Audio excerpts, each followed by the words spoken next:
নমস্কার স্যার, আমার নাম টুম্পা কারো। আজকে আমার অনলাইন ক্লাসের ধাপ 5 বিষয় এসিজিপি প্রকল্প থেকে সরকার ও জনসাধারণের সুবিধা কী। সরকারের সুবিধা দুটি ভাগে বিভক্ত: প্রত্যক্ষ সুবিধা এবং পরোক্ষ সুবিধা। সরাসরি সুবিধা: এসিজিপি বিভিন্ন তহবিল তৈরি করে যা সরাসরি সরকারের অফিস আর্থিক সুবিধা বিভিন্ন এসিজিপি ফান্ডে ভাগ করা হয়।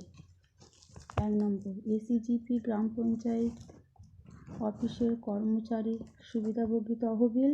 2, এসিজিপি গ্রাম পঞ্চায়েতের উপপ্রধান এডি সরপঞ্চ সুবিধাভোগী তহবিল।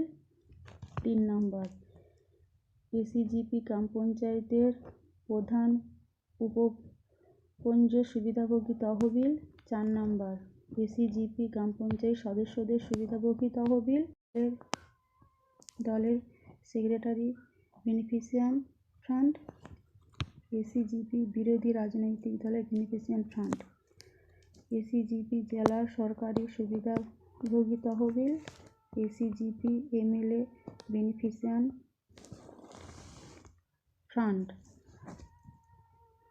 এসিজিপি কেন্দ্রীয় সরকারের সুবিধাভোগী তহবিল। সরকারি অফিসের সুবিধা: সর্বোপরি তহবিল থেকে আমরা স্থানীয় সরকার অফিস ও জনপ্রতিনিধিদের লাভবান হতে দেখি।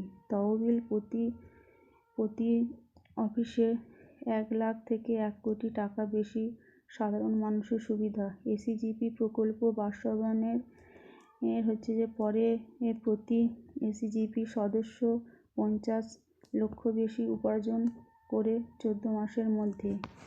এইভাবে 5 বছরের মধ্যে এসিজিপি সদস্যদের প্রত্যক্ষ সদস্য